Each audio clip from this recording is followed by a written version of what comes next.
Welcome to 9+ news. నేను రవిచంద్ర. తెలంగాణ ఆవిర్భావ దినోత్సవం సందర్భంగా చెర్లపల్లి జైలు నుంచి 91 మంది ఖైదీలను విడుదల చేశారు. సత్ప్రవర్తన కనబర్చిన 85 మంది పురుషులు, 6 మహిళా ఖైదీలను తెలంగాణ జైళ్ల శాఖ విడుదల చేసింది.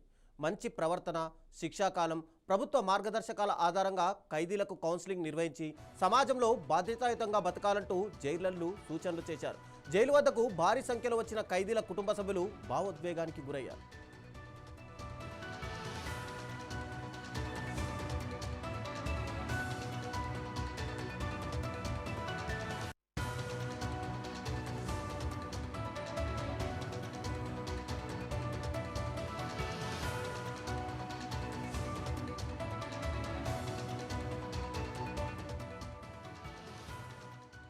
మా భార్యను కొడితే చనిపోయింది.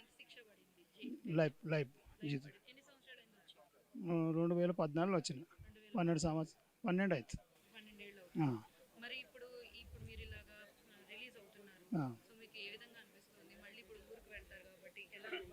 ఊరికి వెళ్తున్నాం మేడం, మంచిగా ఉంటాయి ఇప్పటి నుంచి.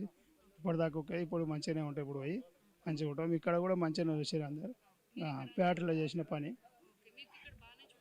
బాగానే చూసుకోరు, మంచిగా చూసుకోరు.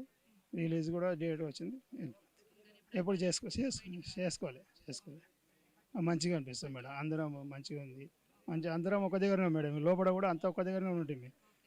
అక్కడ ఇలా మంచిగా అనిపిస్తుంది. నా పేరు జంగయ్య, ఇక్కడ నందియామకి వెళ్ళి ఇప్పుడు 13 సంవత్సరాలు. అదే ఇక 2000 అప్పుడే, ఇప్పుడు 13 సంవత్సరాలు అవుతుంది జైలుకి వచ్చి. ఇంకా అంతే, ఇక ఏం లేదు. అది ఎవరు మా చెల్లెలు భర్త చనిపోయాడు. మేమే చంపినామని మమ్మల్ని జైలు వేసారు. ఇక మేము చంపలేదు అని నేను అంతే చేసి, నేను చేసినట్టు మీద వేసుకొని వచ్చినాం. అంతేగాని చేసింది ఏం లేదు. చేయనేరానికి 8 రోజులు అనుభవించింది. గవర్నమెంట్ వాళ్ళే చేశారు. బయటికి వెళ్తారని వాళ్ళే చెప్పారు. మా కృతజ్ఞతలు తెలియజేస్తున్నాం అంతే, ఇంకేం లేదు. మేము సంతోషంగా ఉన్నాం. ఇన్ని రోజులు పడ్డ బాధ అంతా కొంచెం రిలీఫ్ అంతే. 2 సంవత్సరాలు ఉన్నప్పుడు వెళ్ళిపోయింది పిల్లలు. 2 బాబులు 2 సంవత్సరాలు ఉన్నారు వాళ్ళు. అప్పుడు వచ్చిండు. ఇప్పుడు 13-14 ఏళ్ళు అవుతున్నది వచ్చి ఆయన. ఇప్పుడు రిలీజ్ మేమే కుటుంబిషన్ చేస్తాము, అట్లా పోషించుకున్నాం. నా పేరు జంగయ్య. 13 సంవత్సరాలు జైలు జీవితం చేశాను. బైన్సా నిర్మల్ డిస్టిక్. మర్డర్ కేసులో భార్య నేరం మీద వచ్చాను. నేను 13 సంవత్సరాలు గడిపాను.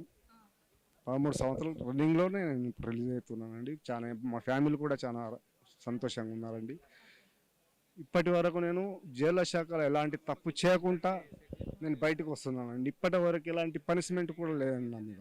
13 సంవత్సరాలు ఓకే. నేను ఆల్రెడీ డ్రైవింగ్ చేస్తానండి బయట. ఆల్రెడీ బంకుల్ని వచ్చి నేను మళ్ళీ డ్యూటీ చేసుకుందాం అనుకుంటున్నాను. బంకులు చేస్తాను. రాలేవారండి, చాలా లాంగ్ కదండి, అందుకే రాలేవారు.